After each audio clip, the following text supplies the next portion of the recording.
So we're looking at stagnation and stifleness in relation to the resources that you have around you. So things like your friendships, your family life, your home, your work, your career, your social life, your external world, all of those environmental factors come into play. I think the biggest message that the Four of Pentacles brings us is to just be aware of when you are holding on too tightly, and that in the process of holding on tightly to something that you're not yet ready to let go of, you're actually cutting off airflow to new energy and new possibilities coming in. Hey, you're listening to Tarot Songs, a podcast mixing tarot cards with original music created by Sydney, Australia-based artist Feloka. That's me. Each episode, I go into detail over a tarot card and then I layer it with an original piece of music as its soundtrack. The music is especially created with the particular tarot card in mind, making it a very unique listening experience. For the one-card readings, I refer to the Rider-Waite-Smith deck and Barbara Moore's Steampunk deck. I also refer to texts by Joan Bunning, Barbara Moore, and others. It's a pretty exciting journey. I'm really looking forward to reinterpreting the tarot with authentic, original music, and I hope you'll stay with me on the journey of exploration and imagination. I do have to give out a trigger warning, as these cards are inquisitive by nature. I reference experiences, some of my own, some are of others, that reflect trauma, PTSD, complex trauma, anxiety, depression, and other experiences, and feelings that may be uncomfortable or that may feel unsafe for you. The show notes will tell you where to skip ahead so that you can go straight to the music piece.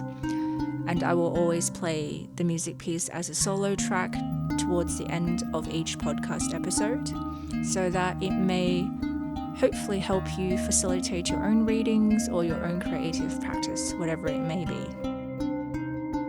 Don't forget to subscribe and follow me on social media so that whenever a new episode is released, you'll be notified and you can take a listen. Let's get started on today's episode. Welcome to episode 29 of Tarot Songs, and for today's episode we're looking at the Four of Pentacles. And I've mentioned that I struggle with the Pentacles suit because it's very much about earthly material stability and about how our behaviors manifest in the physical world. And I feel like the Four of Pentacles is a card that helps me reflect on that struggle that I have for this particular suit.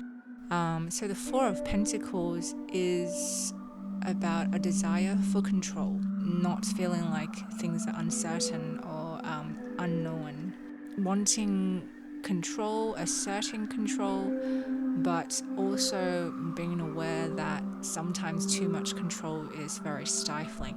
So while the Four of Pentacles is about balance, so the number 4 is about balance, but because it's mixed with the Pentacles, which is already about that stability and groundedness, what you end up with is stifleness, stagnation, kind of like a slow rot.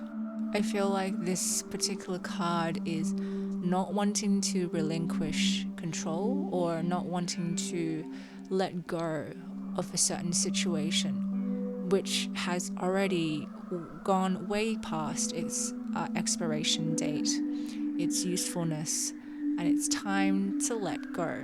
But this character is still holding on, still reminiscing about the past potentially, and they can't see in the present time that this energy and this situation is no longer serving them. So we're looking at stagnation and stifleness in relation to the resources that you have around you. So things like your friendships, your family life, your home, your work, your career, your social life, your external world, all of those environmental factors come into play.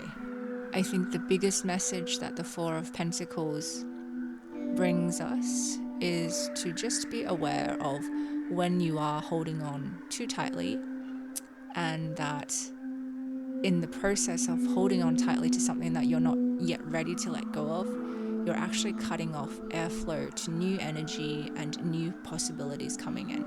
So it's like that saying that you spend so much time staring at the door that's closed or closing in front of you that you don't look around and see what other doors that are opening for you.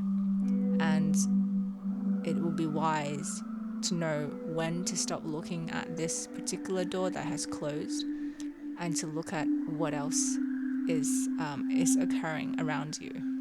And the good aspect of that particular exercise is even the small act of acknowledging that, okay, my situation has been going on for a little while, maybe I've held on to this for a bit too long. Just that little acknowledgement of that situation can be enough to start a change process. And I know for a lot of trauma survivors that when we have often gotten stuck in our own lives, that we tend to want to punish ourselves. Sometimes we blame ourselves for staying too long or for holding on too tightly to something that was actually quite damaging for us.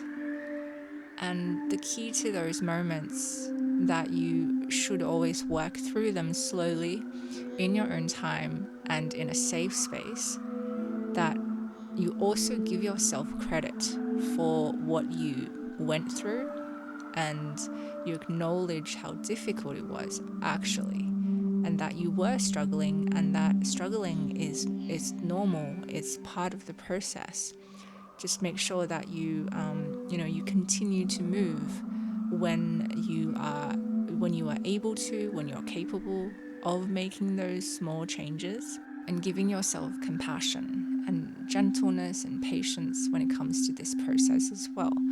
And it could be a long process, it could be a short process, like who's to say? There's no time frame on this. The key is that noticing what's happening, acknowledging what's happening in the present, and just shifting that perspective a little bit can be enough to start a chain reaction that will lead to changes being received.